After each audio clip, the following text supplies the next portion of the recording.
రైతులకు రుణమాఫీ రివ్యూ మీటింగ్లో సీఎం గారు చెప్పినటువంటి లెక్కల ప్రకారం 70 లక్షల మంది రైతులకు రుణ ఖాతాలు ఉన్నాయని, అంటే వీరందరూ ఎంతో కొంత రుణమాఫీ కావాలని, కానీ ప్రభుత్వం కేవలం 44 లక్షల మందికి రుణమాఫీ చేస్తున్నట్టుగా తెలిసింది. ఇందుకోసం ప్రభుత్వం అత్యంత కఠిన నిబంధనలు అమలు చేసి, అంటే దాదాపు అర్హులైనటువంటి 26 లక్షల మంది రైతులకు రుణమాఫీ జరగకుండా ఒక ఎత్తుగడ చేసినట్టుగా మేము భావిస్తూ ఉన్నాం. అంతేకాదు రుణాలు మాఫీ కాలేదన్నటువంటి మీడియా కథనాలు వాస్తవాలా అని అనుమానాలు వస్తూ ఉన్నాయి. ఉమ్మడి ఖమ్మం డీసీసీబీ పరిధిలో 1,00,000 మంది రైతులకు 1,00,000 రుణాలు మాఫీ కాలేదని మీడియాలో వచ్చింది. ఉమ్మడి మెదక్ డీసీసీబీ పరిధిలో 23,000 మందికి, ఉమ్మడి పాలమూరు మహబూబ్నగర్ జిల్లాలో 31,000 మందికి, ఉమ్మడి నల్గొండలో 38,000 మందికి రుణమాఫీ కాలేదని పత్రికల్లో వార్తలు వచ్చాయి. ఇందులో వాస్తవం ఎంత ఉందో దయచేసి వ్యవసాయ మంత్రి గారు మరి అదే మాదిరి ముఖ్యమంత్రి గారు తక్షణమే స్పష్టత ఇవ్వాల్సిందిగా మేము కోరుతా ఉన్నాం. ఏ ప్రతిపాదికన లబ్ధిదారుని ఎంపిక చేశారు, ఏ ప్రతిపాదికన అర్హులైనటువంటి రైతుల్ని మీరు మరి ఎంపిక చేశారో ఒకసారి మరి ఖచ్చితంగా ఈ సభకు తెలియజేయాల్సిన అవసరం ఉందని తెలియజేస్తా ఉన్నాను. అధ్యక్ష, ఈరోజు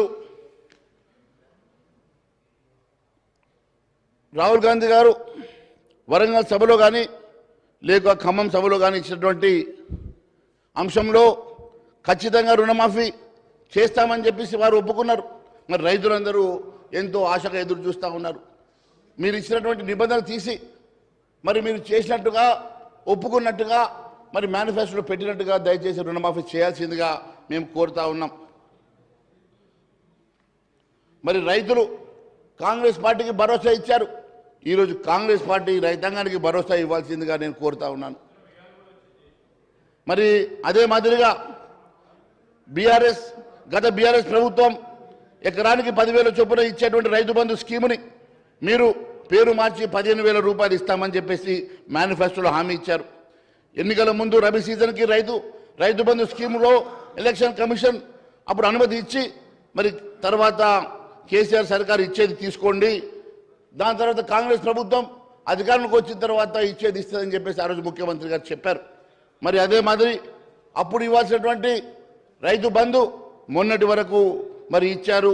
దాని తర్వాత ఈ ఏడాది వచ్చేటువంటి రైతు బంధు ఇంకా రాలేదు. మరి నేను ఇమీడియట్గా ఈ రైతు బంధు ఈ సీజన్లో ఇవ్వాల్సినటువంటి రైతు బంధు ఇమీడియట్గా ఇచ్చి మళ్ళీ సీజన్లో డిసెంబర్ లోపల ఒక్కొక్క రైతు బంధు కూడా వెంటనే ఇవ్వాల్సిందిగా డిమాండ్ చేస్తూ ఉన్నాం. మరి రైతు భరోసా నిధులు ఏమన్నా రుణమాఫీకి మలుస్తున్నారా? ఎందుకంటే బడ్జెట్ చూస్తే అట్టే కనబడతా ఉన్నది. మరి దయచేసి రైతు బంధుకు రైతు భరోసాకు నిధులు వేరుగా కేటాయించాల్సిందిగా కోరుతా ఉన్నాం. రైతు భరోసాకు రావాల్సినటువంటి అవసరమైనటువంటి నిధుల్ని ఎక్కడా కూడా మీరు మరి బడ్జెట్లో కానరాని పరిస్థితి కనబడతా ఉన్నది. రైతు భరోసా మార్గదర్శకాలపై అసెంబ్లీలో చర్చ పెడతామని చెప్పి గతంలో ముఖ్యమంత్రి గారు చెప్పారు. ఆ చర్చ ఎప్పుడు పెడతారు? మరి ఆ చర్చ విషయంలో మరి నిబంధనలు ఏ రకంగా పెట్టబోతున్నారో కూడా ఒకసారి సభకు చెప్తే బాగుంటుందని తెలియజేస్తా ఉన్నాను. డెఫినెట్గా గతంలో ఇచ్చినట్టుగా చెట్లకు పుట్టలకు గుట్టలకు అని కాదు, కనీసం వ్యవసాయం చేసేటువంటి ప్రతి రైతాంగానికి ఖచ్చితంగా ఇవ్వాల్సినటువంటిగా మేము డిమాండ్ చేస్తూ ఉన్నాం.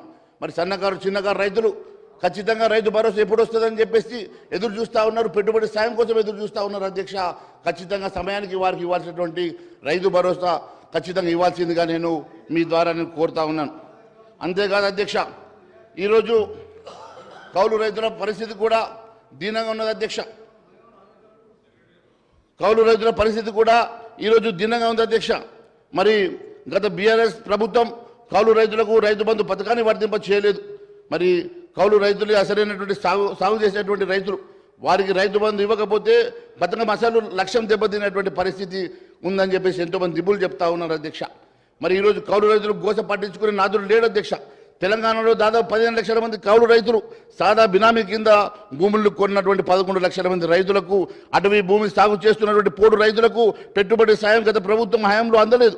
దాంతో వారంతా బీఆర్ఎస్ను కాదని కౌలు రైతులకు కూడా పెట్టుబడి సాయం కోసం కాంగ్రెస్ను నమ్మి ఓటేసినట్టు గెలిపించినటువంటి వారిని దయచేసి ఆదుకోవాల్సిందిగా మీ ద్వారా నేను తెలియజేస్తా ఉన్నాను. అధ్యక్ష, అంతేకాదు అధ్యక్ష, గత ప్రభుత్వం 1,52,49,000 ఎకరాలకు సుమారు 69 లక్షల మంది రైతులకు రైతు బంధు ఇచ్చింది. అధ్యక్ష, మరి ఇప్పుడు కాంగ్రెస్ సర్కార్ మరి ఇందులో ఎంతమేరకు కోత విధిస్తుందో తెలియదు, కానీ కనీసం న్యాయమైనటువంటి వ్యవసాయం చేసినటువంటి రైతులను మాత్రం ఆదుకోవాల్సిందిగా మేము ఖచ్చితంగా డిమాండ్ చేస్తూ ఉన్నాం అధ్యక్ష.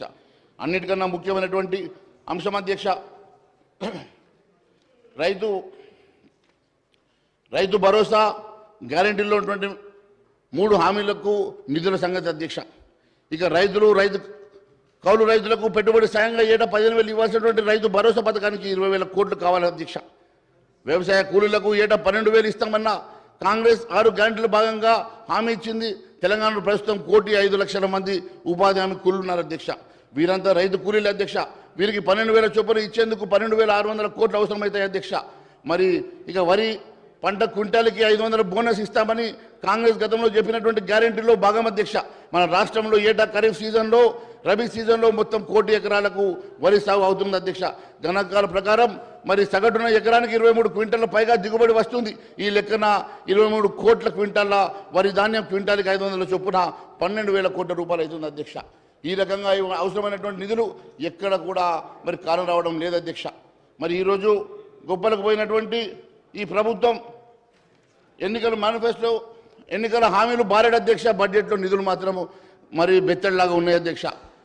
బడ్జెట్ ప్రసంగంలో వ్యవసాయ అనుబంధ రంగాలకు కేటాయింపులు 72,000 కోట్లు అని ఇప్పుడు మంత్రి గారు మూవ్ చేసేటువంటి డిమాండ్లో మాత్రం కేవలం 33,493 కోట్ల అధ్యక్ష. ఏంటో మరి అంకెల గారెడి దేనికోసం ఈ రకంగా మరి మాయ చేస్తూ ఉన్నారో తెలియడం లేదు. మరి ఆర్థిక మంత్రి తన బడ్జెట్ ప్రసంగంలో వ్యవసాయ అనుబంధ రంగాలకు 72,659 కోట్లు కేటాయించినట్టు చెప్పారు. అయితే ఇందులో నీటిపారుదల శాఖ ప్రగతి పద్ధతిలో కేటాయించినటువంటి 10,829 కోట్లు కానీ, విద్యుత్ సబ్సిడీ కింద ఇచ్చేటువంటి 11,500 కోట్లు కానీ మరి దీంట్లోనే ఉన్నాయంటే వ్యవసాయానికి 49,000 కోట్లకు మించి ఉండదు అధ్యక్ష. మరి ఈ రకంగా మరి వ్యవసాయానికి 31,000 కోట్ల రూపాయలు కేవలం మరి రుణమాఫీకి పోతే మరి రైతు బంధుకు కానీ రైతు భరోసాకు కానీ మరి ఇతరగా రైతు కూలీలకు కానీ వ్యవసాయ కూలీలకు మనం ఇచ్చినటువంటి హామీలలో ఎక్కడ నిధులు ఉండవు అధ్యక్ష. ఈ రకంగా వీరు కేవలం మరి మాయ చేసేటువంటి బడ్జెట్ పెట్టారు. నిధులు మాత్రం ఎక్కడ కూడా కనబడతలేవు అధ్యక్ష. నేను రైతు భరోసాకు చట్టబద్ధత కల్పించుంటే రైతు భరోసా గతంలో చట్టబద్ధత కల్పిస్తామన్నారు అధ్యక్ష. నిజంగా రైతు భరోసాకు చట్టబద్ధత కల్పిస్తే దానికి 45,000 కోట్లు అవసరం పడతాయి అధ్యక్ష. మరి నిజంగా అదే జరిగి ఉంటే ఈరోజు ఖచ్చితంగా ఈ రకంగా తప్పించుకునేవారు కాదు అధ్యక్ష. ఖచ్చితంగా బడ్జెట్లో ఈ 45,000 కోట్లు కనబడేటి అధ్యక్ష. ఈ రకంగా మరి ఒక రకంగా రైతుల్ని మోసం చేసినట్టుగానే మేము భావిస్తున్నాం అధ్యక్ష. అంతేకాదు అధ్యక్ష, అన్నిటికన్నా పంటలకు బోనస్ లేదు అధ్యక్ష. అదే కాదు అధ్యక్ష, సన్న వడ్లకే మరి 500 రూపాయలు ఇస్తామని చెప్పేసి రైతాంగాన్ని మోసం చేయడం కూడా చాలా బాధాకరం అధ్యక్ష. ఎక్కువగా ఇక్కడ సాగు చేసేటువంటి మరి దొడ్డు వడ్లే కాబట్టి ఆ దొడ్డు వడ్లకు మీరు బోనస్ ఇవ్వకుండా సన్న వడ్లు అని చెప్పేసి గతంలో కేసీఆర్ గారు చేసినట్టుగానే మీరు మోసం చేసే ప్రయత్నం చేయడం ఇది చాలా బాధాకరం అని చెప్తా ఉన్నాను అధ్యక్ష. తెలంగాణలో ఏటా 2 పంటలకు కలిపి 1,30,00,000 టన్నుల దొడ్డు రకం వరి దిగుబడి అవుతుంది అధ్యక్ష. అటువంటి మరి దొడ్డు బియ్యాలకు మీరు 500 బోనస్ ఇవ్వకపోతే ఇది కేవలం మోసపూరితమైనటువంటి మరి ఒక మీ హామీగానే మిగిలిపోతుంది అధ్యక్ష. కరువు అకాల వర్షాలకు పంట నష్టం జరిగితే పరిహారం కోసం ఇన్పుట్ సబ్సిడీ ఎప్పటికల్లా మీరు మరి ఇస్తారు, ఎప్పటికల్లా మీరు దానికి మన ఈ రైతాంగానికి భరోసా ఇస్తారో చెప్పాల్సినట్టుగా నేను కోరుతా ఉన్నాను అధ్యక్ష. అంతేకాదు అధ్యక్ష, మొన్న ఏప్రిల్ మేలో కురిసినటువంటి అకాల వర్షాలకు కూడా ఇప్పటి వరకు పంట నష్ట పరిహారం గురించి కనీస ఇవాల్యుయేషన్ కూడా చేయలేనటువంటి పరిస్థితుల్లో మనం ఉన్నాయి అధ్యక్ష. ఎప్పుడైనా ఎద్దేసిన వ్యవసాయం కానీ రైతు దేశం రాజ్యం బాగుండదని చెప్తా ఉంటారు అధ్యక్ష. ఎక్కడ పడితే అక్కడ ఆత్మహత్యలు కనబడతా ఉన్నాయి అధ్యక్ష. దాదాపు 150 పైగా ఆత్మహత్యలు ఈ 7 నెలల్లో జరిగినాయంటే ఎంత పెద్ద ఎత్తున ఈరోజు ఈ రాష్ట్రంలో పరిస్థితి నెలకొని ఉన్నదో మరి గ్రామీణ ప్రాంతానికి వెళ్ళి వచ్చినటువంటి ప్రతి ఎమ్మెల్యేకి ఇక్కడ తెలుసు అధ్యక్ష. నేను అందుకే తెలియజేస్తాను అధ్యక్ష, దయచేసి రైతులు ఆత్మహత్యకు పాల్పడకుండా నివారించాల్సిన బాధ్యత ఈ ప్రభుత్వం పెద్దల మీద ఉన్నది. ఖచ్చితంగా ఆ అంశం వైపు మరి అడుగులేయాల్సిందిగా నేను కోరుతా ఉన్నాను అధ్యక్ష. తెలంగాణలో అధికారం వచ్చిన తర్వాత అధ్యక్ష ఇప్పటి వరకు 150 మంది పైగా అన్నదాతలు ఆత్మహత్య పాల్పడ్డారు. కానీ వారి కుటుంబాలకు రైతు బీమా అందలేదు. రైతు ఆత్మహత్య నిర్ధారించేటువంటి మండల స్థాయి త్రిసభ్య కమిటీ అధ్యక్ష ఎంఆర్ఓ కానీ ఏఓ కానీ ఎస్ఐ కానీ మండల అగ్రికల్చర్ ఆఫీసర్ కానీ క్షేత్ర స్థాయిలో వారు వెళ్ళి ఎక్కడ కూడా పర్యటించి మరి దీన్ని ఇవాల్యుయేట్ చేయకపోవడం చాలా బాధాకరంగా ఉంది అధ్యక్ష.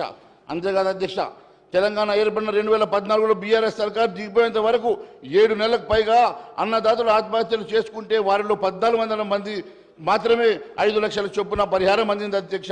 మిగిలిన దాదాపు 5600 మంది రైతులకు బీమా అందలేదంటే గత బీఆర్ఎస్ ప్రభుత్వం రైతులను ఎంత విస్మరించిందో దానికే వారు ఈరోజు ఈ రకంగా మరి అపోజిషన్లో కూర్చునే పరిస్థితి ఏర్పడ్డది అధ్యక్ష.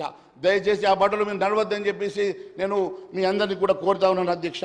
అన్నిటికన్నా ఈరోజు అవకతవకల అక్రమాల ధరణి పోర్టల్ దిద్దుబాటు ఏమైంది అధ్యక్ష? భూమాత పోర్టల్ వచ్చేది ఎప్పుడు అధ్యక్ష? కాంగ్రెస్ అభయహస్తం మేనిఫెస్టోలో పేర్కొన్న 8వ రంగం భూ పరిపాలన ధరణి స్థానంలో భూమాత పోర్టల్ ప్రవేశపెడుతున్నామన్నది అది ఏమైంది? అసలు ధరణి పోర్టల్ నిర్వాహకులు ప్రభుత్వానికి సహకరిస్తున్నారా లేదా అని అనుమానం మాకు వస్తూ ఉన్నది అధ్యక్ష. సమగ్ర భూ కమతాల సర్వే ఆధారంగా భూ హక్కులు కోల్పోయినటువంటి రైతులందరికీ న్యాయం చేస్తామని ఇప్పటి వరకు ఎంతమందికి న్యాయం చేశారు? మరి భూ సర్వే వల్ల నష్టపోయినటువంటి రైతుల వివరాలు ప్రభుత్వం ఏమైనా సేకరించిందా అని చెప్పి నేను మీ ద్వారా ప్రశ్నిస్తున్నాను అధ్యక్ష. అంతేకాదు అధ్యక్ష, ల్యాండ్ కమిషన్ ఏర్పాటు చేసి ప్రభుత్వ భూములను పరిరక్షించి పౌరుల భూ హక్కులను కాపాడేందుకు రెవెన్యూ ట్రిబ్యునల్ ఏర్పాటు చేస్తామన్నారు కదా, మరి ఈ దిశలో కనీసం కసరత్తైనా మొదలైందా అని చెప్పేసి మీ ద్వారా అడుగుతున్నాను అధ్యక్ష. నిషేధిత జాబితాలో చేర్చిన పట్టా భూములను కాంగ్రెస్ అధికారంలోకి వచ్చింది 100 రోజుల్లో తొలగిస్తామన్నారు కదా, మరి ధరణి పోర్టల్లో 5 సభ్యుల కమిటీ 2023 డిసెంబర్లో వేశారు కదా, మరి 7.5 నెలలైనా నిషేధ జాబితాలో ఉన్నటువంటి 13 లక్షల ఎకరాలు ఉన్నట్టుగా సమాచారం ఉంది. వాటికి కనీసం ఇప్పటికన్నా కొన్ని తొలగించగలిగినారా? మరి దాని గురించి ఏమైనా అడుగులు వేశారని చెప్పి నేను మీ ద్వారా అడుగుతా ఉన్నాను అధ్యక్ష. ధరణి పోర్టల్ తీసుకువచ్చిన కేసీఆర్ ఆయన కుటుంబ సభ్యులు బీఆర్ఎస్ లీడర్లు పేదల భూములను వారి పేర్ల మీద రాయించుకున్నారని, దాంతో 20 లక్షల మంది అసాములు నష్టపోయినారని, కేసీఆర్ దోచుకున్న సొమ్మును కక్కిస్తామని, ఆ సొమ్ముతోని 6 గ్యారెంటీ స్కీములు అమలు చేస్తామని రాహుల్ గాంధీ ఎన్నికల ప్రచారం నవంబర్ 17, 2023 రోజు వరంగల్లో ఖమ్మంలో జరిగినటువంటి ఎన్నికల ప్రచార సభలో మాట్లాడారు కదా, మరి దాని సంగతి ఏమైంది అధ్యక్ష? ధరణి పోర్టల్ అప్పటికి కేసీఆర్ సర్కారు 2020 నవంబర్ 29 ప్రారంభించింది. అప్పటి నుంచి 3 ఏళ్ల కాలంలో అంటే 2023 నవంబర్ వరకు లక్షల ఎకరాల బీఆర్ఎస్ లీడర్లు పేద రైతులను బెదిరించి తమ పేర్ల మీద రిజిస్ట్రేషన్లు చేయించుకున్నారని ఎన్నో ఆరోపణలు ఉన్నాయి అధ్యక్ష. ఆ లెక్కలేంటో, ఆ భూములు కోల్పోయిన రైతులు ఎవరో, లాభపడిన గులాబీ నేతలు ఎవరో కాంగ్రెస్ సర్కార్ ఇప్పటికైనా తెలిసిందా అధ్యక్ష? దాని గురించి ఏమన్నా ఎంక్వైరీ చేసిందా? దాని గురించి ఏమన్నా మరి సమాచారం సేకరణ చేస్తుందా అని అడుగుతున్నా అధ్యక్ష. తెలంగాణ ఏర్పడి 2014 నాటికి రాష్ట్రంలో 24 లక్షల అసైన్ భూములు ఉన్నాయి.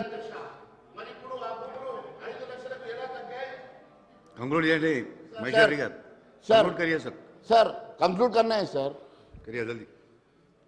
తెలంగాణ ఏర్పడిన 2014 నాటికి రాష్ట్రంలో 24 లక్షల అసైన్ భూములు ఉన్నాయి అధ్యక్ష. మరి ఇప్పుడు ఆ భూములు 5 లక్షలకు ఎలా తగ్గాయి? అసైన్ భూములను బీఆర్ఎస్ లీడర్లు పేదలు బెదిరించి వారి నుంచి కొనుగోలు చేసి రిజిస్ట్రేషన్ చేసుకున్న వివరాలు ఏంటి? వాటి ఎందుకని మరి ఈ సర్కారు బయటపెట్టడం లేదని చెప్పేసి నేను అడుగుతున్నాను అధ్యక్ష. అంతేకాదు అధ్యక్ష, అన్నిటికన్నా ముఖ్యమైనటువంటి ఎన్నో అంశాలు అధ్యక్ష. రాష్ట్ర ప్రభుత్వ భూములు, అసైన్ భూములు, దేవాదాయ భూములు, వక్ఫ్ బోర్డు భూములు, అటవీ భూములు, భూదాన్ భూములు లక్షల ఎకరాలు కేసీఆర్ సర్కార్ 5 ఏళ్ల కాలంలో అన్యాక్రాంతమైన అని చెప్పి వాటి విలువ 2 లక్షల కోట్ల వరకు ఉంటుందని అంచనా అధ్యక్ష.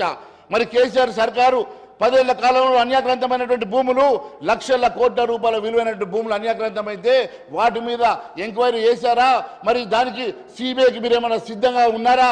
సిబిఐ ఎంక్వైరీకి అని చెప్పేసి మేము అడుగుతా ఉన్నాం అధ్యక్ష. కేసీఆర్ హయాంలో జరిగిన 2 లక్షల కోట్ల భూకుంభకోణం దేశ చరిత్రలోనే అత్యంత భారీ స్కామ్ అధ్యక్ష. ధరణి పోర్టల్ నిర్వహణ ఒప్పందానికి విదేశీ కంపెనీలు ఫల్కాన్తో ఒప్పందం కుదుర్చుకున్నప్పుడు అప్పటి రాష్ట్ర ఐటీ శాఖ మంత్రి కేటీఆర్, రెవెన్యూ శాఖ మంత్రి స్వయంగా సీఎం కేసీఆరే కదా. మరి ఇలా కేసీఆర్ కుటుంబం ప్రమేయం ఉన్నటువంటి 2 లక్షల కోట్ల భారీ స్కామ్లో లోగుట్టు బయటపెట్టడానికి కాంగ్రెస్ సర్కార్ ఎందుకు వెనుకాడుతుంది? ఎందుకు వెనుకాడుకు వేస్తా ఉంది? ఎందుకు దాని మీద ఎంక్వైరీ పెట్టడం లేదు? ఎందుకు దాన్ని సిబిఐ ఇవ్వడానికి సిద్ధంగా లేదు? దీనికి సమాధానం చెప్పాల్సిన బాధ్యత ఈ ప్రభుత్వం మీద ఉన్నది అధ్యక్ష. సీఎంగా రేవంత్ రెడ్డి గారు బాధ్యతలు చేపట్టి తర్వాత 2వ రోజే ధరణి పోర్టల్ రివ్యూ మీటింగ్ పెట్టారు అధ్యక్ష. 5 సభ్యులతో కమిటీ వేసి 7.5 నెలలైనా ఇప్పటి వరకు దోషులు ఎవరో తేల్చలేదు. ధరణి పోర్టల్లో జరిగిన 2 లక్షల కోట్ల స్కామ్ని వెలుగు తీసి చిత్తశుద్ధి ధరణి అడ్డం పెట్టుకొని భూ అక్రమాలకు పాల్పడే బీఆర్ఎస్ నేతలను कंक्लूड करिए सर, कंक्लूड करिए सर. क्या 2 मिनट ही सर कंक्लूड कर रहा हूं सर.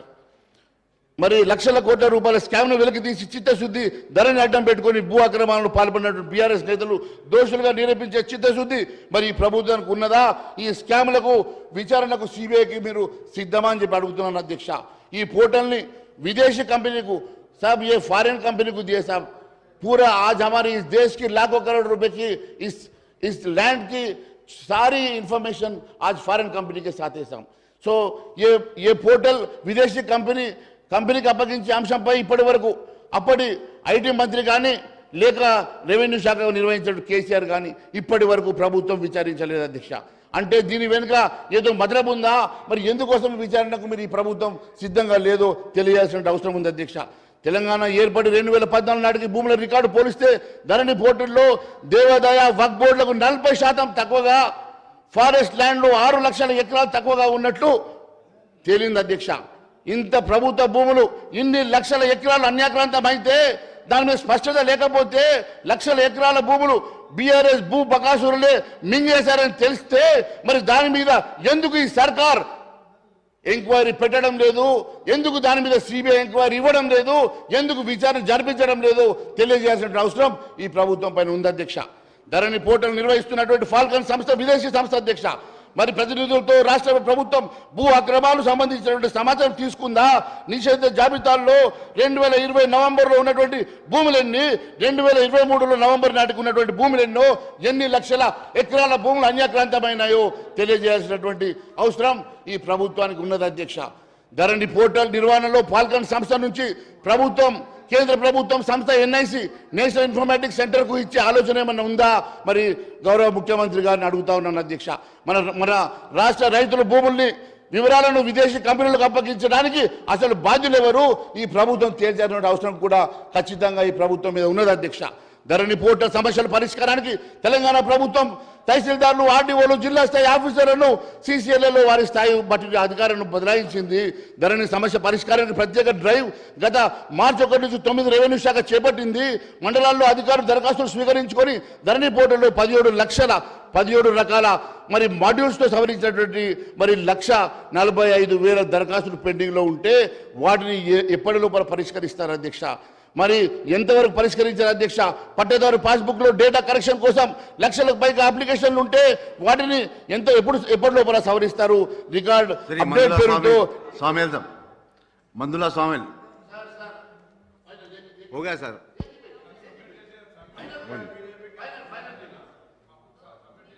हाँ मैं शेयर गौरवनीय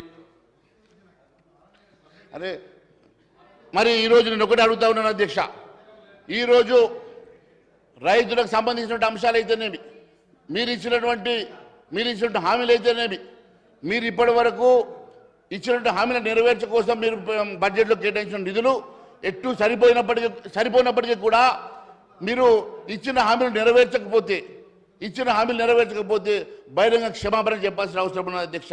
ఈ రకంగా ప్రభుత్వం దయచేసి రైతాంగాన్ని మోసం చేయొద్దని చెప్పి अध्यक्ष ये लोगों का सरकार केंद्र में है, केंद्र से 10 साल में कितना नौकरी देते